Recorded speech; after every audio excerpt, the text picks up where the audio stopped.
பசங்க யாரும் இல்லையா உங்களுக்கு? என் அண்ணன் தாங்க கருத்தை இந்த மண்ணுக்கு பொதுவாக சொல்கிறேன். என் அண்ணன் தான் கருத்தை இல்லைன்னா நான் சிங்கப்பூரில் அழகாக மெத்தையில் படுக்கிற ஆள் நான். நீங்கள் ஏன் 10 ரூபா மட்டும் வாங்குறீங்க? 10 ரூபா போதுமே.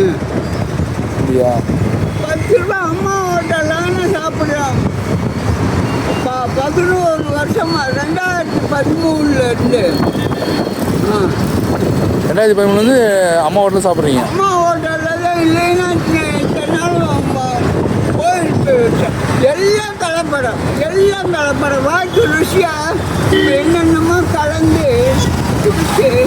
அப்போ 20 கொடுத்து வாங்க மாட்டீங்க, வெறும் 10 ரூபா வாங்கிப்பீங்க. நைட்டு மட்டும் சாப்பிட போதுமா? எப்படி 3 நாள் சாப்பாடு அம்மா ஹோட்டல் தான்? 3 நேரமும் இந்த மண்ணுக்கு பதிலாக சொல்கிறேன். 3 நேரமும் அம்மா ஹோட்டல். இப்போ வீடு எங்கேயா உங்களுக்கு? வீடு இல்லையே. நான் நங்கநல்லூர் பஸ் ஸ்டாண்டில் படுக்கிறேன். அங்கே கொஞ்சம் காற்று அனவாக இருக்குது. இப்போ வீட்டில் சொந்த பந்தம் யாருமே இல்லையா? சொந்த பந்தமெல்லாம் வேஸ்ட்டுங்க. இங்கே பாருங்க நல்லா கொடுத்துருங்க. உங்கள்கிட்ட வசதி இருந்துச்சுன்னா உங்களே நச்சுக்கிட்டு சாப்பிடுவாங்க. உங்களுக்கு காசு இல்லைன்னு இன்னொருகளை தேடிடுவாங்க, உங்களை விட்டுருவாங்க, கவாத்து பண்ணி விட்டுருவாங்க. கண்டிப்பாக அதுதான் உண்மை. என்ன உண்மையா பையா? உண்மைதான். சொந்த பந்தமெல்லாம் எனக்கு இருக்குது. காசு கொடுத்தா வாங்க, சாப்பாடு கொடுத்தா இல்லையாப்பா. ஒரு நாள் வச்சிருப்பாங்க, மறு நாள் அப்பா ஒன்றும் இல்லைப்பா போயிட்டு வாப்பா. அதுதான் கதை. சொந்த பந்தமெல்லாம் நம்பக்கூடாது. வழிபோக்கு ஆளுயோ உங்களை போல ஆளுக இறக்கப்பட்டு இந்தா சாப்பிடு. காலையில் ஒரு ஆள் உட்காந்துக்கிட்டே அம்மா ஹோட்டலில் உட்காந்துக்கிட்டே இருந்தேன். 4 இட்லி வாங்கி தந்தாப்புல அதை சாப்பிட்டு அப்படியே வர்றேன். இந்த நீங்கள் கொடுத்த 20 ரூபா நைட்டு வச்சுக்கோ 9 ரூபா தான். 1 ரூபா மிச்சம் இருக்குது. நாளைக்கு காலையில் 4 இட்லி சாப்பிட யாராச்சும் ஒரு 4 ரூபா கொடுத்தா 5 இட்லி சாப்பிட. இந்த 1 ரூபா பசங்க யாரும் இல்லையா உங்களுக்கு? என் அண்ணன் தாங்க கருத்தை இந்த மண்ணுக்கு பொதுவாக சொல்கிறேன். என் அண்ணன் தான் கருத்தை இல்லைன்னா நான் சிங்கப்பூரில் அழகாக மெத்தையில் படுக்கிற ஆள் நான். கடவுளுக்கு உண்மையாக சொல்கிறேன், இந்த மண்ணுக்கு பொதுவாக சொல்கிறேன். இந்த சூரியன் உயிர்ச்சி போகிற சூரியனுக்காக சொல்கிறேன், அல்லாக்காகனு சொல்கிறேன்.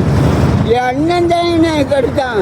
15 நாளுக்கு கல்யாணம். அங்கேருந்து எல்லா சாமானும் வாரிக்கிட்டு கை செயின் மோதிரம் என்ன இது கழுத்துக்கு செயின் எல்லாம் தம்பிக்கு கொண்டுக்கிட்டு வர்றான்.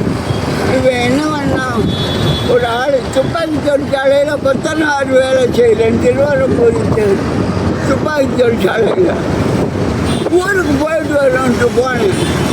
இது வண்டி பாதை, இது எந்த வீடு.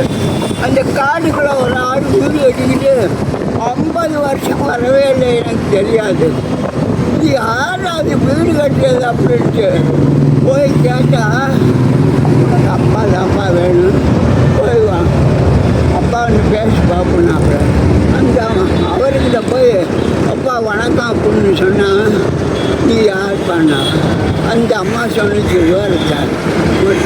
ஆனால் உனக்கு பொண்ணெல்லாம் ரெடியாகி போச்சுன்னா நான் 15 என் அண்ணன் கேட்டுக்கிட்டே வந்து டவுனில் போய் ஏர்மயில் இப்போ இல்லை ஏர்மயில் வாங்கிட்டு வந்து அப்பா நான் கேட்டது மாதிரி பொண்ணு கேட்கணும்.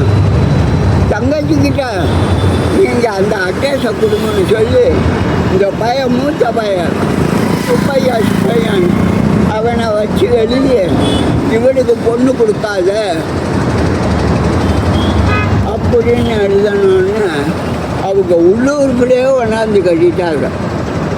உள்ளூருக்குள்ளே அதுவும் வசதியாக இருக்குன்னா போஸ்ட் ஆஃபீஸெல்லாம் இருக்கிறேன் அவனை கட்டிட்டாங்க. அங்கே ஒரு பாலா பணம் அவங்க அண்ணன் இருந்தான். உங்கள் பேரியா? உங்கள் பேர்? என் பேரா பழனிசாமி. நான் பொய் சொல்ல மாட்டேன். பொய் சொன்னாக்க கடவுள் என்ன அடிப்பார். கண்டிப்பாக. ஆ ஆ அது பாருங்க இதுதாங்க விவரம். சரி. இங்கே வருங்க நான் பாட்டெல்லாம் எழுதுவேன். இந்த கைரேகை பார்த்துட்டு ஆலங்குடி வாத்தியார் எங்கள் ஊரில் வாத்தியாராக இருந்தார். அவர் என்ன சொன்னார், கொட்டை சொல்லுவார். எனக்கு 7 மாதம் படிக்கணும். கொட்டை சொல்லுவார் சுவத்தில். அப்படியே குழி ரத்த மாதிரி ஒழுகும் ரத்தம். உண்மையில் இந்த மண்ணுக்கு பொதுவாக சொல்கிறேன். அவர் கையை ஏங்க சொன்னார். அன்னையிலிருந்து இனி வாடான்னு சொல்ல மாட்டார். நீங்கள் கவிஞரா, இந்த உலகத்தே சுற்றி வருவீங்களா? உங்கள் சொந்த ஊர் எதுயா? உங்கள் சொந்த ஊர் எது? புதுக்கோட்டை. புதுக்கோட்டையா? இங்கே பாருங்க, அவர் சொன்னார் இந்த உலகத்தே சுற்றி வருவா போல இருக்க. ஆமாம், நீங்கள் உங்களை நான் வாடான்னு சொல்ல மாட்டேன் அப்படின்ட்டு இந்த பத்த மகாராஜன். எங்கள் அம்மா வந்தவொடனே சொன்ன உடனே, சரி அழுவாதீங்க. இல்லை, எங்கள் அம்மா வந்தவொடனே சொன்ன உடனே அப்படியே என்னங்க இவன் போய் கவிஞர்னு நீங்கள் வாடான்னு சொல்லாமல் வாங்க போங்கன்னு சொல்லிக்கல. சின்ன பையனை போய் வாங்க போங்க சொல்லிக்கல மரியாதையா அப்படின்னா. நான் 41 பிறந்தேன். வெள்ளைக்காரன் காலத்தில் 4 வயசில் பதிக்கணும். வாத்தியார் வந்து 4-5 பையங்களை கூட்டிக்கிட்டு வந்து பிள்ளை இல்லை பள்ளிக்கூடத்தில் கூட்டி பள்ளிக்கூடத்துக்கு வாத்தியார் நான் வரேன்னு. அப்புறம் எங்கள் அப்பா உடம்பு சரியில்லாமல் ரொம்ப மோசம். எனக்கு 4 வயசு. எங்கள் அப்பா கேப்பக்கல் மேலே கிடக்குறாரு. கேட்டாருல்ல? ஆமாம், கேப்பக்கல் மேலே கிடக்குறாரு. செத்து போய் என் அப்பா இருந்தா என் அண்ணன் என் நடன இருந்திருந்தா அன்னைக்கு நான் எங்கேயோ இருக்க வேண்டிய ஆள். இங்கே பாருங்க, பாட்டெல்லாம் இப்போவும் பாட்டெல்லாம் அங்கே படிச்சுக்கிட்டாங்க. கண்டிப்பா ஒரு ஆள் சொல்லி கொடுத்தாரு. ஆரியே சித்தரி நானா மோனா இத்தனை தூணா ஆனா காணா ஞானா அவனை காவனங்க அவனா ஈனா கீனா நீனா எல்லாம் சொல்லி கொடுத்தாரு. இப்படியே படித்து பாட்டு எழுதுவேன். சின்ன இடையினி பின்னி திருச்சி. அப்போ எங்கள் ஊர் திருச்சி மாவட்டமாக இருந்தது. சின்ன இடையினி பின்னி திருச்சி மாவட்டம் எங்கள் ஊர். திருமயம் தொகுதியை சேர்ந்தவன் நான். செட்டி நாட்டிலே பிறந்தவள். மணக்கமும் கிடைக்கல. பொன்னான மனதும் சரியில்லை. உழைக்கும் தொழிலாளி யாரடா இங்கு உட்கார்ந்து தன்பணி ஆடடா. ஆடி வருவதும் ஒன்றாக, பெண்கள் அசைந்து வருவதும் ஒன்றாக, மாலை போடுவது ஒன்றாக, பெண்கள் மயக்கம் வருவது ஒன்றாக. முத்துராமன் தான் என்னை பாராட்டினது. எப்படி உங்களுக்கு இந்த எழுதிய பாட்டெல்லாம் எழுத கொண்ட கண்ணாசன்கிட்ட கொடுத்தேன். பாட்டெல்லாம் நிறைய பாட்டு எழுதிருங்க. சரி. கண்ணாசன்கிட்ட கொண்ட கொடுத்தா ஒரு பாடல்கிட்ட இந்த பக்கம் வீடு கொண்ட கொடுத்தா நீங்கள் பாட்டு நல்லா இருந்தா குழம்பு சோமன் அங்கே நிற்கிறாரு. ஆமாம், இவர் கேட்குறாரு. பாட்டு நல்லா இருந்தால் பணம் வரும், பாட்டு நல்லா இல்லைன்னா பணம் வராது. அப்புறம் அவர் கூப்பிட்டார், சோமநாதன் கூப்பிட்டாரு. இந்த பாட்டை அந்த ஆளுக்கு பட்டை கொடுக்குறியே, அந்த ஆள் இந்த பாட்டு எப்படி பாட்டு தெரியுமா? எதிகமான உங்களுக்கு எப்படி தெரியும்?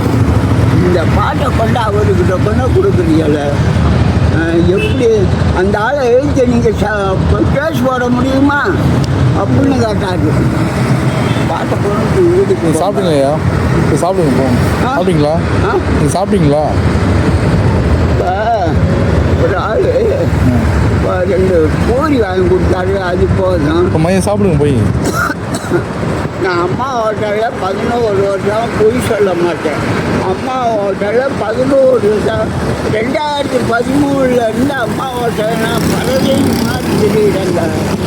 இப்படி இப்போ ஆனால் அம்மா ஹோட்டலில் உங்களுக்கு நல்லா சாப்பாடுலாம் சூப்பராக இருக்குது, பிரச்சனை இல்லை உங்களுக்கு. இப்போ சப்பாத்தி எல்லாம் நல்லா இல்லைங்க, மாற்ற நினைக்கிறாங்க. அப்படியா? மைதாமாக கலக்கிறாங்க பண்டாரத்தை. அப்போ எப்படி இருந்துச்சு, ருசியாக இருந்துச்சு. ஆமாம், அவங்க இருக்கும் நல்லா இருந்துச்சு, நல்லா சூப்பராக இருந்துச்சு. இருந்துச்சு. இவன் வந்து மாவெல்லாம் கலந்து நாய்ச்சி வந்துட்டாங்க ஹோட்டலை. ஏதோ நடந்துக்கிட்டு இருக்குது. பல்லாவரத்திலே 3 நாள் ஹோட்டலை மூடிட்டான், போராட்டம் பண்ணி திருப்பி ஆரம்பிச்சிட்டான். சரி சரி. வர்றேங்க. சரி சரிங்க.